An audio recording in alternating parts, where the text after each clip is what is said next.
दोस्तों, आज की इस वीडियो में एक ऐसी खबर आप तक पहुंचाने जा रहे हैं जिसे सुनकर यकीनन हर मुसलमान का दिल खुश हो जाएगा। जी हां दोस्तों, जिस अयोध्या में बाबरी मस्जिद मौजूद थी, उसी अयोध्या में अब एक ऐसी चीज सामने आई है जिसने पूरी दुनिया के मुसलमानों में एक नई उम्मीद जगा दी है। याद रखें, अभी हाल ही में अयोध्या फिर से सुर्खियों में है। एक बार फिर से बाबरी मस्जिद का मामला सोशल मीडिया, खबरों और अदालतों में चर्चा का विषय बना हुआ है। और ठीक ऐसे माहौल में उसी अयोध्या से मुसलमानों के लिए एक बहुत बड़ी और हैरान कर देने वाली खबर सामने आई है। दोस्तों, ये वही अयोध्या है जहां आज भी एक तरफ कुछ लोग जश्न मना रहे हैं, मोमबत्तियां जला रहे हैं और खुशी का इजहार कर रहे हैं, लेकिन दूसरी तरफ मुसलमानों के दिलों में अब भी बाबरी मस्जिद की शहादत का गम ताजा है और आज तक वह जख्म नहीं भर पाया। मगर अब उसी अयोध्या में अल्लाह का एक ऐसा करिश्मा सामने आया है कि मुसलमानों एक के दिलों में फिर से उम्मीद की रोशनी पैदा हो गई है। रिपोर्ट्स और खबरों के मुताबिक उसी जगह के आसपास एक ऐसा मुकद्दस निशान मिला है जिसके बारे में दावा किया जा रहा है कि वह किसी आम इंसान का नहीं, बल्कि अल्लाह के एक नबी की मजार है। और बस दोस्तों, इस बात ने पूरी दुनिया के मुसलमानों के दिलों में एक अलग तरह की रूहानी हलचल पैदा कर दी है। तो ऐसे में मैंने सोचा, जब पूरी दुनिया बोल रही है, लिख रही है, बहस कर रही है, तो क्यों ना मैं भी इस खबर को आप तक पहुंचाऊं, ताकि मुसलमानों के दिलों में भी थोड़ी खुशी, थोड़ा सुकून और थोड़ा सब्र पैदा हो सके।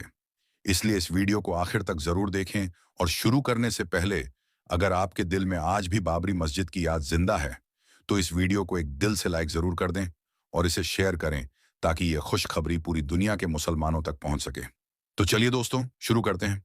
दोस्तों, सबसे पहले तो हम आपको बता दें कि भारत में अयोध्या नगरी एक ऐसा शहर है जिसमें हर धर्म के लोगों के लिए कुछ ना कुछ जरूर खास है। जैसे कि सनातन धर्म के बारे में अगर बात की जाए, तो इसको मानने वाले लोगों का शुरू से ही यह मानना है कि अयोध्या नगरी राम जन्मभूमि है, यानी कि अयोध्या में उनके भगवान श्री राम का जन्म हुआ है। इस तरह से देखा जाए तो अयोध्या नगरी हिंदू धर्म के लोगों के लिए बहुत पुण्य और पवित्र मानी गई है। इसी तरह से चाहे सिख धर्म हो या फिर बौद्ध धर्म हो, इनके लिए भी अयोध्या में खूब तीर्थ स्थल मौजूद हैं। अब हम आपको बता दें कि अयोध्या नगरी मुसलमानों के लिए भी बहुत ही ज्यादा खास है। अयोध्या में यूं तो अल्लाह के कई वलियों के दरबार मौजूद हैं, बहुत से मज़ारात मौजूद हैं, लेकिन अयोध्या में मुसलमानों के लिए जो सबसे खास और जो सबसे बड़ी बात है, वह यह है कि इसी अयोध्या नगरी में अल्लाह के एक नबी की मज़ार भी मौजूद है। यानी कि जिस नगरी में बाबरी मस्जिद मौजूद थी, वहां पर अल्लाह के एक नबी की मज़ार शरीफ भी मौजूद है। लेकिन अफसोस, अल्लाह के नबी के इस मज़ार शरीफ के बारे में लोगों को कुछ ज्यादा बताया नहीं जाता है। लोगों को यह मज़ार शरीफ दिखाई नहीं जाती है। आज जिस तरह से मुसलमानों को इस मज़ार शरीफ के बारे में मालूम होना चाहिए, उस तरह से आज मुसलमानों के पास में अल्लाह के नबी की इस मज़ार शरीफ की जानकारी नहीं है। दोस्तों, अब आप जिस मज़ार शरीफ की जियारत कर रहे हैं, यह मज़ार अल्लाह के नबी हज़रत शीश अलैहिस्सलाम की मज़ार है। अगर आप इस्लाम के मानने वाले हैं, अगर आप इस्लाम के बारे में थोड़ा बहुत जानते हैं, तो आपको हज़रत शीश अलैहिस्सलाम के बारे में ज़रूर पता होगा। अगर आपको नहीं पता है, तो हम आपको बता देते हैं कि ये हज़रत शीश अलैहिस्सलाम कौन है। दोस्तों, हज़रत आदम अलैहिस्सलाम के दो बेटे थे, हाबिल और काबिल। काबिल ने हाबिल का कत्ल कर दिया था। हाबिल के कत्ल के तकरीबन 5 सालों के बाद अल्लाह ने हजरत शीश अलैहिस्सलाम के रूप में हजरत आदम अलैहिस्सलाम का तीसरा फर्जंद अता किया। यानी कि हजरत आदम का तीसरा बेटा पैदा हुआ, जिनका नाम हजरत शीश अलैहिस्सलाम था। हजरत आदम अलैहिस्सलाम की जो नस्ल चली है, वह हजरत शीश अलैहिस्सलाम से ही चली है। और काबिल की जो नस्ल चली थी, वह कुछ ही दिनों के बाद खत्म हो गई थी। यानी कि हजरत आदम की नस्ल हजरत शीश अलैहिस्सलाम से होकर ही चली है। हजरत शीश अलैहिस्सलाम अल्लाह के नबी हैं, हजरत आदम अलैहिस्सलाम के बेटे हैं, वारिस हैं, और इन्हीं से नस्ल आदम चली है। दोस्तों, अब आपको हजरत शीश अलैहिस्सलाम की मज़ार शरीफ के हवाले से बताते हैं। तारीख में हजरत शीश अलैहिस्सलाम का मज़ार कहाँ पर है, इनके हवाले से 5 कॉल मिलते हैं। पहला गाजा में, दूसरा इराक के मसल शहर में, तीसरा भारत के उत्तर प्रदेश के अयोध्या में, चौथा बलगम शहर में, और पांचवा कोहे आदमसरण द्वीप के पहाड़ पर बताया जाता है। बहरहाल तारीख में यह 5 कॉल मिलते हैं, लेकिन ज्यादातर जगहों पर यही लिखा गया है कि हजरत शीश अलैहिस्सलाम का मज़ार शरीफ हिंदुस्तान की सरजमीन उत्तर प्रदेश के अयोध्या शहर में ही मौजूद है। यानी कि आप अयोध्या में ही आराम फरमा रहे हैं।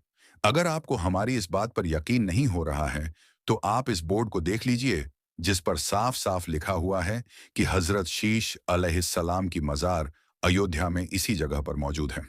दोस्तों, हम आपको बता दें कि हजरत शीश अलैहिस्सलाम का जो रोज़ा मुबारक है, वह अयोध्या के मणि पर्वत इलाके में मौजूद है।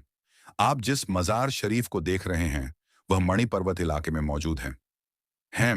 ये हजरत शीश अलैहिस्सलाम की ही मज़ार शरीफ है और यह उसी अयोध्या में मौजूद है जिसमें पहले बाबरी मस्जिद हुआ करती थी और जिसमें आज राम मंदिर बनाया गया है।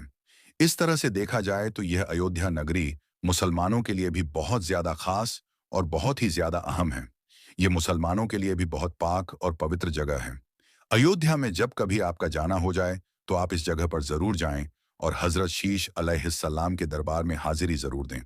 याद रखें, यह मणि पर्वत इलाका अयोध्या में ही मौजूद है और यहीं पर अल्लाह के नबी हजरत शीश अलैहिस्सलाम की मज़ार शरीफ मौजूद है।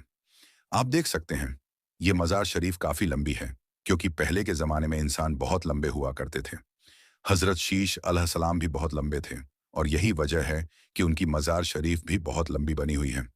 आप जब भी अयोध्या जाएं, तो अल्लाह के नबी के इस दरबार तक ज़रूर जाएं और ज़ियारत करें। यकीनन आपकी हर मुराद पूरी होगी। दोस्तों, अभी हम बाबरी मस्जिद के इतिहास की तरफ चलते हैं। दोस्तों, क्या आप जानते हैं कि बाबरी मस्जिद भारत ही नहीं, बल्कि एशिया की सबसे मशहूर यानी सबसे फेमस मस्जिद मानी जाती है। इसे भारत का इस्लामी द्वार भी कहा जाता है। बाबरी मस्जिद को बनाने में 2000 मजदूरों ने हिस्सा लिया। इसे बनाने के लिए दुनिया भर से इंजीनियर्स और आर्किटेक्ट बुलाए गए थे। यह इंडिया की एक ऐसी मस्जिद थी जिसमें सबसे पहले वॉइस रिफ्लेक्शन टेक्नोलॉजी का इस्तेमाल किया गया। दोस्तों, 1528 ईस्वी में बाबर के सेनापति मीर बाकी ने बाबरी मस्जिद को बनवाया था। यह उस जमाने में बनी उत्तर प्रदेश की सबसे बड़ी मस्जिद थी। बाबरी मस्जिद इस्लामी तामीर की एक बेहतरीन मिसाल थी। इसे बनाने के लिए दुनिया भर से पत्थर लाए गए थे। यह भारत की अकेली मस्जिद थी जिसमें सबसे नई टेक्नोलॉजी के एयर कूलिंग सिस्टम का इस्तेमाल किया गया। इस मस्जिद में ऐसा तरीका इस्तेमाल किया गया जिसके अंदर कभी गर्मी महसूस नहीं होती थी। दोस्तों, बहुत कम लोग जानते हैं कि बाबरी मस्जिद को बनाने के लिए अयोध्या में कई भट्टे बनाए गए, जिनमें खास तरह की ईंटों को बनाया जाता था। इस मस्जिद को बनाने के लिए जिस तरह की ईंटों को बनाया गया, वह आज पूरे भारत में इस्तेमाल की जाती है। आपको यह जानकर शायद हैरानी हो कि बाबरी मस्जिद कभी अयोध्या की सबसे ऊंची इमारतों में से एक थी। एक समय पर इसमें पहुंचने के लिए बड़ी-बड़ी सीढ़ियों का सहारा लेना पड़ता था। बाबरी मस्जिद में बनी मीनार 200 फीट ऊंची थी, जिसे अजान देने के लिए काम में लिया जाता था। बाबरी मस्जिद भारत की अकेली मस्जिद थी जिसमें वॉइस रिफ्लेक्शन टेक्नोलॉजी का इस्तेमाल किया गया। बाबरी मस्जिद को इस तरह से डिजाइन किया गया था कि अगर कोई इसके गुंबद के नीचे खड़े होकर बोलता, तो उसकी आवाज पूरी बाबरी मस्जिद में सुनाई पड़ती। यह अयोध्या की सबसे बड़ी जामा मस्जिद थी। अंग्रेज गवर्नर लॉर्ड विलियम बेंटिक भी बाबरी मस्जिद की तारीफ किए बिना नहीं रह सका। दोस्तों, इतिहास लिखने वालों की माने तो मीर बाकी ने बगदाद से वजू करने के लिए एक नए तरह का वॉश बेसिन मंगवाया, जिस पर खड़े होते ही पानी निकलने लगता था। यह वॉश बेसिन कई सालों तक बाबरी मस्जिद में इस्तेमाल किया जाता रहा। इसकी खोज मशहूर मुस्लिम वैज्ञानिक इस्माइल अलजरी ने की थी। अलजरी दुनिया का पहला वैज्ञानिक था जिसने सबसे पहले क्रैंकशाफ्ट बनाया, जिसके बगैर आज किसी इंजन को नहीं चलाया जा सकता है। उसे फादर ऑफ रोबोटिक्स भी कहा जाता है। 3 गुंबदों पर बनी बाबरी मस्जिद में एक कुआं भी मौजूद था, जिसे शिफा वाला कुआं कहा जाता था। यह कुआं बाबरी मस्जिद के शहीद होने से पहले तक पानी देता रहा। 19वीं सदी तक इसे वजू करने के लिए इस्तेमाल किया जाता था। बाबरी मस्जिद के आंगन में मौजूद इस कुएं का इस्तेमाल हर धर्म के लोग करते थे। बहुत कम लोग जानते हैं कि बाबर ने भारत में 4 मस्जिदें बनवाई, जिनमें से एक बाबरी मस्जिद भी थी। घाघरा नदी के किनारे बनी इस मस्जिद को बनाने के लिए बाबर ने पत्थर काटने वाले 10,500 इंजीनियर बुलाए थे। बाबर को नई टेक्नोलॉजी से बहुत लगाव था।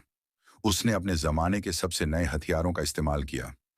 बारूद और तोप बनाने के तरीके बाबर ही भारत लेकर आया था। बाबर ने बाबरी मस्जिद में नमाज पढ़ाने के लिए इमाम भी रखे हुए थे, जो कई 100 सालों तक इस्लाम की तबलीग का काम करते रहे। बाबर ने बाबरी मस्जिद को बनवाया जरूर, लेकिन उसे देखने के लिए कभी अयोध्या नहीं जा सका। बाबरी मस्जिद के बनने का काम पूरा होते ही उसकी मौत हो गई। दोस्तों, कहा जाता है कि बाबर अयोध्या को मुगल हुकूमत की सबसे ताकतवर राजधानी बनाना चाहता था। यही वजह है कि उसने पूरी ताकत लगाकर अवध को मुगल हुकूमत का हिस्सा बना दिया। अयोध्या को फेमस करने में बाबरी मस्जिद का बड़ा रोल रहा। इसकी बनावट और डिजाइन बहुत खूबसूरत थी। इसके डिजाइन और स्ट्रक्चर को बाद में ताजमहल में इस्तेमाल एक किया गया। बहुत कम लोग जानते हैं कि बाबरी मस्जिद को एक पहाड़ पर बनाया गया था। यह पहाड़ सैलाब से बचने के लिए अयोध्या की सबसे सुरक्षित जगह थी। बाबरी मस्जिद को मंदिर बताने का सबसे पहला काम निर्मोही अखाड़े ने किया। 1853 में नवाब वाजिद अली शाह के जमाने में सबसे पहले इस मस्जिद की जगह मंदिर होने का दावा किया गया, और देखते ही देखते यह एक युद्ध में बदल गया। अंग्रेजों ने जांच पड़ताल की और इसे मस्जिद होने का सर्टिफिकेट दे दिया। दोस्तों, आपको यह जानकर शायद हैरानी होगी कि तुलसीदास ने अयोध्या में बैठकर ही रामचरितमानस लिखी, लेकिन उन्होंने किसी मंदिर को गिराकर मस्जिद बनाने का जिक्र नहीं किया, और ना ही इतिहास की किताबों में इसका कोई ठोस सबूत मिलता है। जज से लेकर सरकारों ने कई बार बाबरी मस्जिद को मुसलमानों का धर्मस्थल बताते हुए ऐतिहासिक फैसले दिए। 1949 में सिविल जज ने बाबरी मस्जिद को मुसलमानों की प्रॉपर्टी बताते हुए कहा कि इस पर मुसलमानों का हक है और यह एक मस्जिद है जिसको बाबर ने बनवाया था। दोस्तों, बहुत कम लोग जानते हैं कि बाबरी मस्जिद में जिस दिन मूर्तियां रखी गई वह जुम्मे का दिन था। इस विवाद के बाद फैजाबाद कोर्ट ने मस्जिद में ताला लगा दिया। जिस वक्त बाबरी मस्जिद के साथ यह सब हो रहा था, उस वक्त कांग्रेस की सरकार थी। नेहरू ने इस विवाद को सुलझाने के लिए तुरंत सीएम गोविंद बल्लभ पंत को हुक्म दिया, लेकिन उन्होंने नजरअंदाज किया। 1986 में राजीव गांधी ने मस्जिद के ताले खुलवा दिए और उसी वक्त राम मंदिर आंदोलन की शुरुआत हो गई। आडवाणी की रथ यात्रा ने सब कुछ बदल दिया। यह रथ जहां जहां से गुजरा, वहां का माहौल बदल गया और इंडिया में एक नई राजनीति की शुरुआत हो गई। 6 दिसंबर 1992 में अयोध्या में कार सेवा का ऐलान हुआ, और फिर कुछ ही घंटों में 2 लाख कार सेवकों ने बाबर की बनाई इस मस्जिद को धूल में मिला दिया। बाबरी मस्जिद को इस तरह गिराया जाना भारतीय संविधान का खुला मजाक था। यह भारतीय इतिहास का काला दिन था। सरकार और अदालत की आंखों के सामने जो हुआ वह अपने आप में एक सबूत है। तो दोस्तों, आज की इस वीडियो में बस इतना ही। हम मिलेंगे आपको अगली वीडियो में। तब तक के लिए अल्लाह हाफिज।